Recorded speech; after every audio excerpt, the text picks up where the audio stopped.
My name is Rosella J. Riley, and I was 30 years old when my boyfriend asked me to drop him off a block away from a party because he did not want his friends to see him getting out of my car. The strange thing about red flags is that they usually become obvious only after you have escaped them. During my 3 years with Chase, I saw plenty.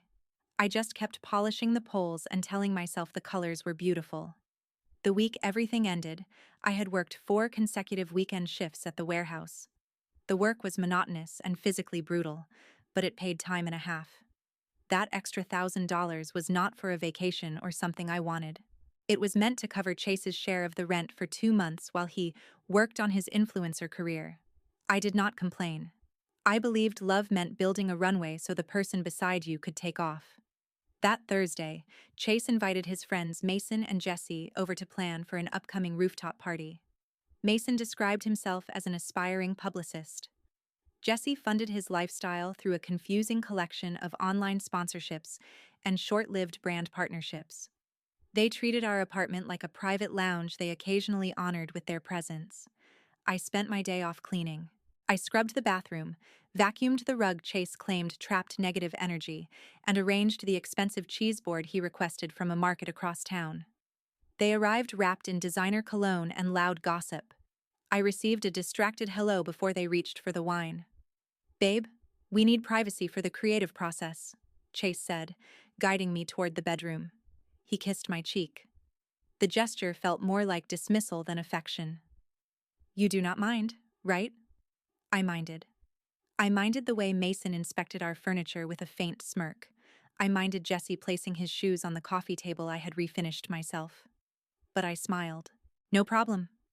From behind the bedroom door, I listened to them criticize outfits, parties, apartments, and people who were not sophisticated enough for their world. Chase's voice was always the loudest, a performance of confidence for an audience he desperately wanted to impress. When they left, the living room looked destroyed. Wine glasses covered the table. Crumbs had been crushed into the rug. The cheese board looked like a graveyard of empty rinds. Nobody thanked me. I cleaned again.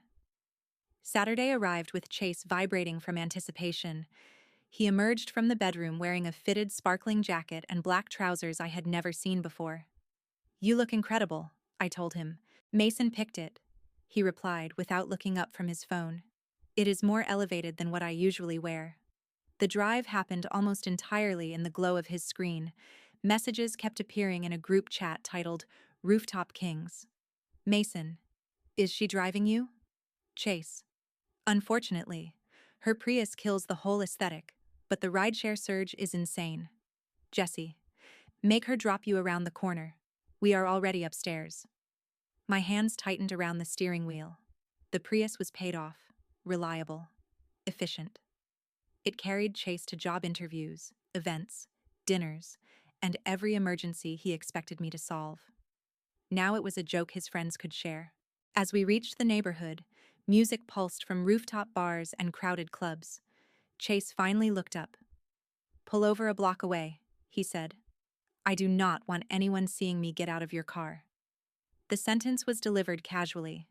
That made it worse. I was not his partner arriving with him. I was the embarrassing chauffeur who needed to disappear before he entered his real life. I signaled and pulled over immediately. Chase frowned. I said a block away. I put the car in park and looked directly at him. "Get out." He laughed. "Oh my God, Rosella. Do not be dramatic." "Get out." He rolled his eyes, opened the door, and stepped onto the sidewalk. "I will get a ride home. Do not wait up." He slammed the door and walked away without looking back. His jacket flashed beneath the streetlights as he typed into the group chat. I watched him disappear. Then I shifted the Prius into drive. The car he was ashamed of carried me home, and by the time I reached our street, I knew it would never carry him anywhere again. The drive home was silent. Not the tense silence that usually followed one of our arguments, where both of us waited for the other to apologize first. This silence felt different. It was clean. Final. The city lights slid across the windshield of my Prius. The car Chase had mocked. The car that had carried him everywhere without complaint. For the first time, I looked at it with affection. It was honest. reliable, paid off. Everything he was not. When I reached the apartment, the living room still carried traces of Thursday's gathering. A wine glass near the sink. Glitter pressed into the hallway rug. The faint smell of expensive cologne that did not belong to me. I stepped over it and went straight to the bedroom. I pulled down 2 suitcases and an old gym bag from the top shelf. Then I packed. Not with rage, not with tears, with precision. My clothes, my work shoes, my documents, my laptop, the framed photograph of my parents and me by the lake, the trip Chase had called quaint, my toolbox, the chipped ceramic mug my younger brother made for me when he was 13. I left the espresso machine Chase had demanded and never learned to use. I left the decorative lamps, the oversized mirror, the expensive throw pillows that could not be sat on because they were for the aesthetic. The closet divided our relationship more honestly than anything else. My side held practical clothes, a few dresses, jeans, and work jackets. His side exploded with color, labels, and garments he had bought for photographs he never posted. I emptied my half. The bare rail looked like a missing tooth. In the bathroom, I took my toothbrush, razor, moisturizer, and the cheap shampoo Chase had once called depressing. I left behind his shelves of serums, masks, oils, and products with names I could not pronounce. By the time I finished, the apartment echoed. The final thing I wrote was the note. I stood at the kitchen island where I had arranged his cheese board 2 nights earlier and placed a blank sheet of paper in front of me. I did not want to explain my pain. He had already understood it and decided his friend's approval mattered more, so I wrote only 1 sentence. Hope your friends give you better rides. I left the note in the center of the counter. Then I removed my apartment key from the ring. For a brief second, the old version of me whispered that this was too extreme, that adults talked, that 3 years deserved a conversation. But Chase had already given me the conversation. He had said he did not want to be seen with me. This was my answer. I locked the door from the inside, pulled it closed, and slid the key beneath the doormat. The Prius sat low beneath the weight of my suitcases. I smiled when I saw it. The vibe killer had become my escape vehicle. I drove across town to a 24-hour diner and ordered coffee I barely touched. From a booth near the window, I searched for temporary apartments. At 2 in the morning, I found a furnished sublet available immediately. It was bland, overpriced, and located in a neighborhood I barely knew. It was perfect. I used the money I had saved to cover Chase's rent to pay the deposit. By 3, I stood inside a beige apartment with my bags lined against the wall. The room held almost nothing. No glitter, no wine glasses, no criticism. I placed my chipped mug on the counter. Then I turned off my phone and slept. At 7, I woke feeling lighter than I had in months. When I powered the phone back on, the notifications told the story of Chase's night. At 1:47 a.m., he had sent a photograph from the rooftop. Party is insane. Mason's cousin knows someone at Vogue. At 3:22, a missed call. At 6:15, a voicemail. I made coffee and pressed play. His voice began cheerful and slurred. Hey babe, I just got home. The ride was $80. Can you believe that? Keys jingled. A door opened. Then silence. Rosella? A pause. Where are you? Drawers began opening. His breathing changed. Why is your side of the closet empty? More movement. What the hell? Your toolbox is gone.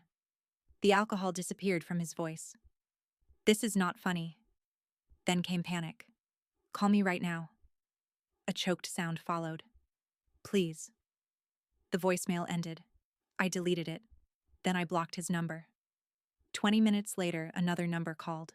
I ignored the first 2 attempts. On the third, I answered. Rosella? Chase sounded raw. Where are you? I am gone. What does that mean? The note explained it. That stupid note? You left because of 1 joke? It was not a joke. You are overreacting. No. My voice stayed calm. You were ashamed of my car. You were ashamed of me. I am removing the embarrassment. He began crying. You cannot throw away 3 years over one comment. I did not throw them away. I looked around the quiet apartment. I stopped wasting the fourth. You are a coward, he snapped. A real woman would stay and fight. A real partner does not hide the person paying half his life. Silence. Then I added, ask Mason for a ride next time. I ended the call, blocked the new number, and opened my laptop. For the first time in 3 years, every road ahead belonged to me. The apologies started arriving by email. The first message came 2 days after I left. The subject line read, I'm sorry, Rosella. Chase wrote that he had reread my note dozens of times. He admitted that asking me to drop him off early had been shallow and humiliating. He claimed he had only been trying to impress Mason and Jesse, people he now said were not worth losing me over. Please come home, he wrote. We can fix this. I love you. I archived the email. A week later, another one arrived. This time, the subject was a crying emoji. The apartment feels empty. I cannot afford it alone. The landlord says I need to find someone to cover your half or I will have to break the lease. I do not have that kind of money.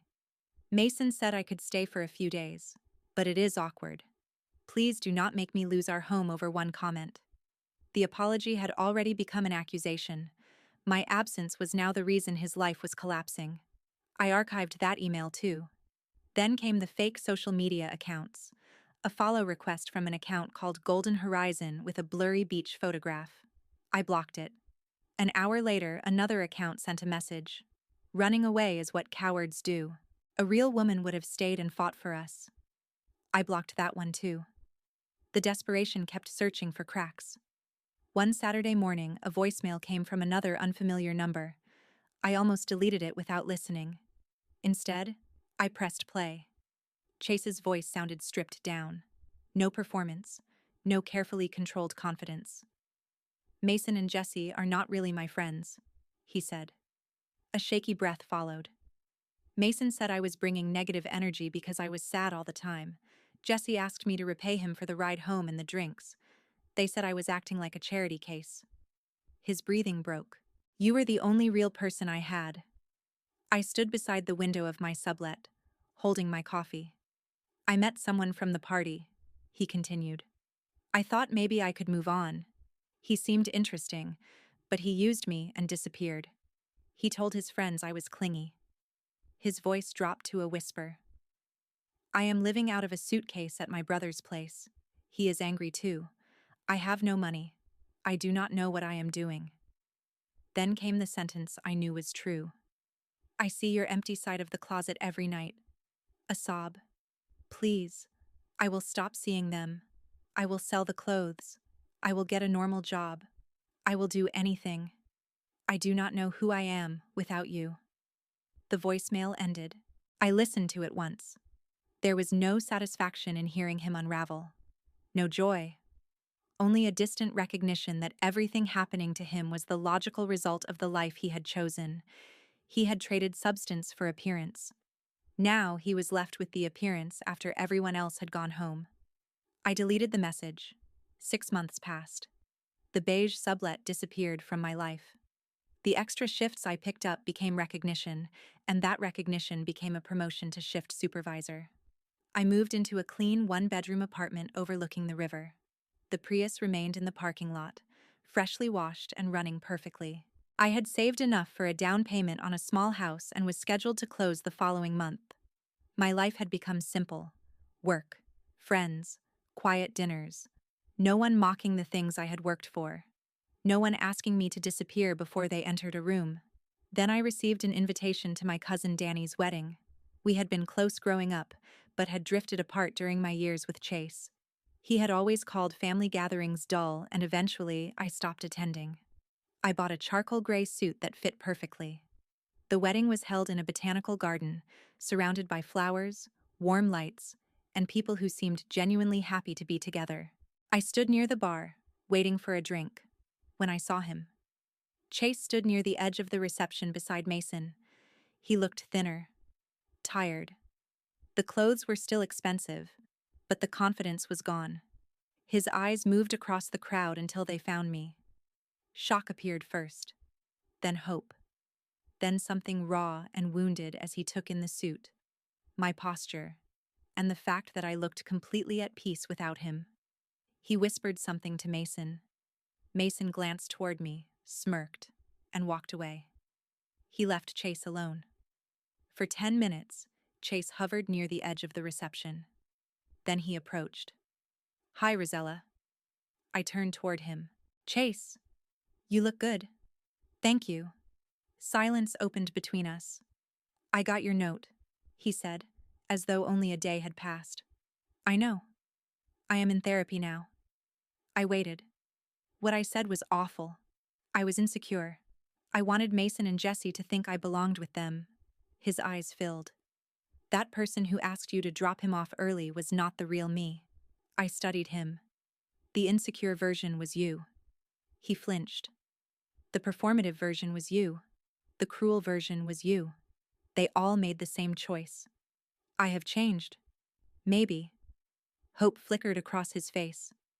"But that does not mean I have to come back." His expression fell. "Can we at least have coffee? I need closure." Before I could answer, a warm hand slipped into mine. Liam had found me near the fountain. My boyfriend was a landscape architect, with an easy laugh and no interest in pretending to be someone else. "There you are," he said. "They are about to start the speeches." Then he noticed Chase. "Hi." Chase stared at our joined hands. Whatever hope remained in his face disappeared. Chase stared at Liam's hand wrapped around mine. For a moment, all the noise from the reception seemed to fade behind him. The music, the clinking glasses, the laughter from the dance floor. Everything became distant as the truth settled across his face. I had not been waiting. I had not been frozen in the life he abandoned. I had moved on. Liam looked between us with quiet understanding. "I can give you 2 a minute," he said. "No," I replied.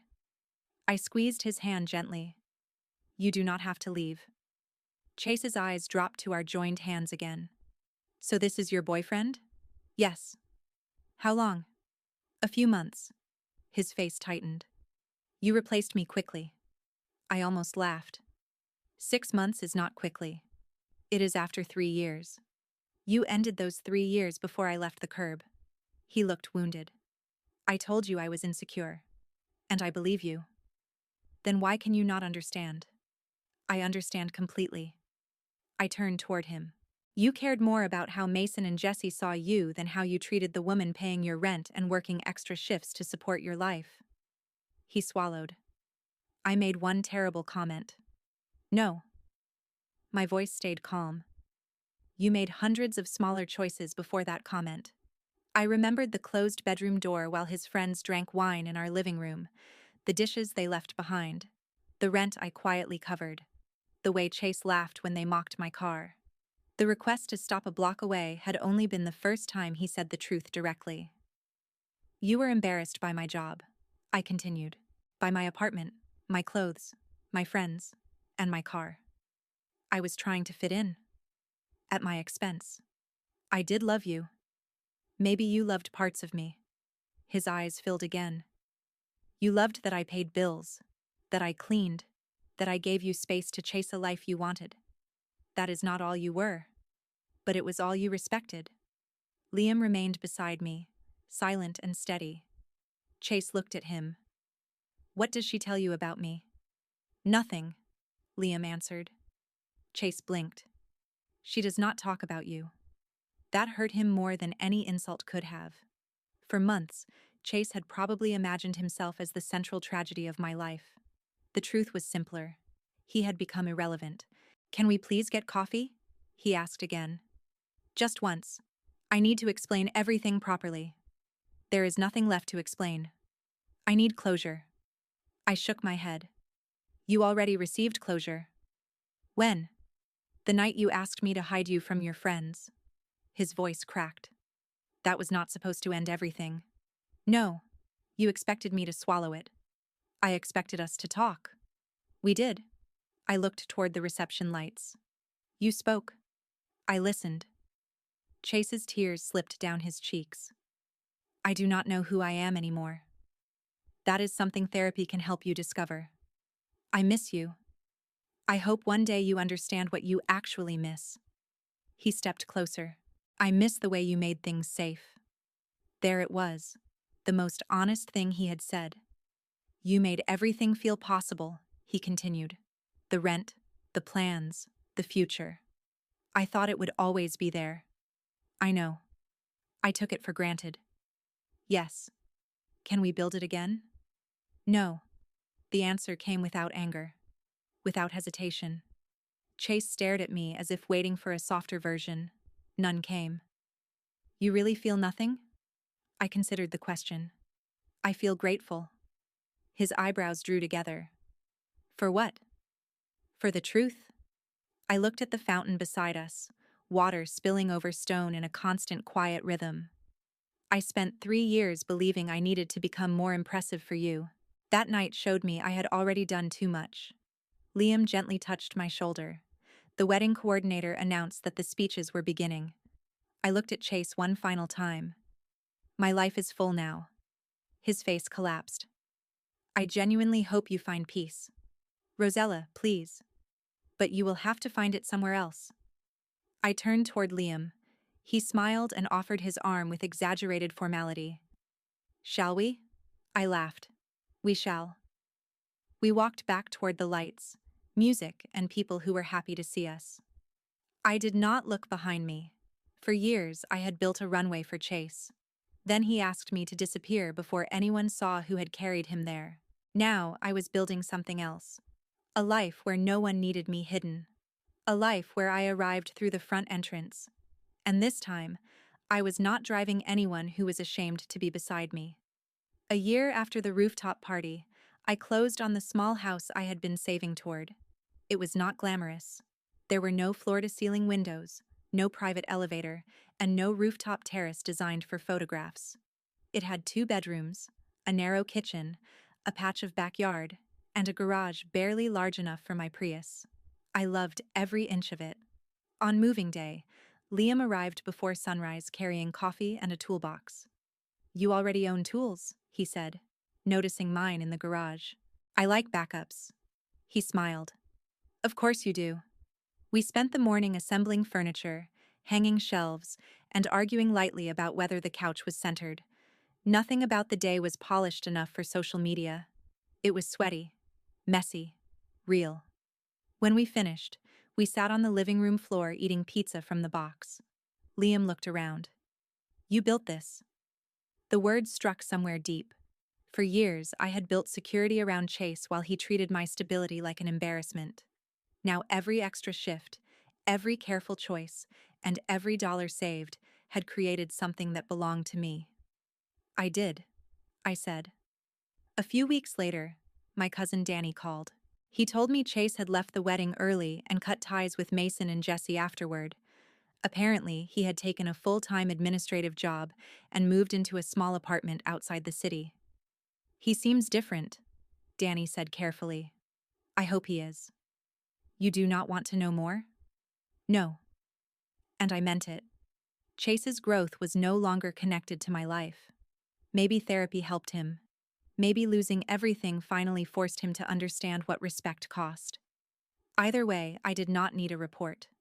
Closure did not require watching someone become better after they had treated me badly. It required accepting that their better version still did not belong in my future. That winter, Liam and I hosted my family for dinner. My parents came early. My younger brother brought the chipped ceramic mug he had made years ago and laughed when he saw I still used it. Danny stood in the kitchen telling stories while Liam cooked. No one asked me to disappear. No one inspected my furniture. No one mocked the Prius in the driveway. When dinner was ready, Liam carried the last dish to the table and sat beside me. He did not expect praise for helping. He simply participated. That was the difference. With Chase, I had been the stagehand. With Liam, I was part of the scene.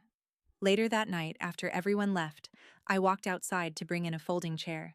The Prius sat beneath the porch light.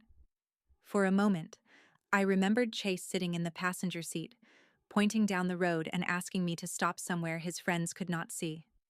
At the time, his embarrassment had felt like proof that I was not enough.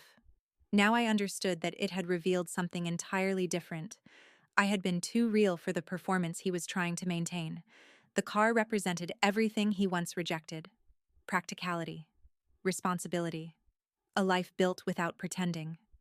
It had carried me to exhausting shifts, family emergencies, grocery runs, and every place Chase wanted to go, while secretly resenting how we arrived.